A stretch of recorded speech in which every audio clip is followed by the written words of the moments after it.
Hello mga Krills. Today po ay magpa-fried chicken po tayo. So ilalaga po muna natin. Lagyan natin sibuyas. Lagyan natin mamaya ng asin. Lagyan po natin ng whole pepper, paminta.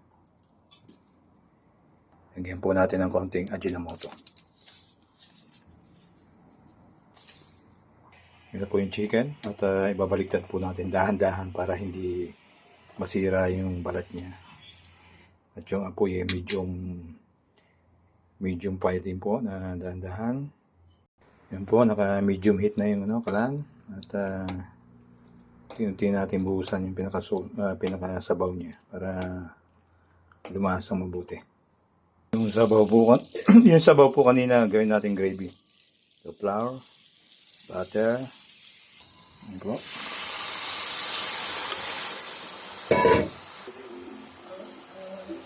Worcestershire.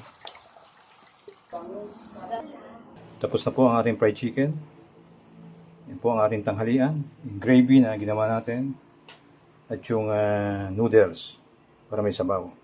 Okay po, maraming salamat po muli sa inyo.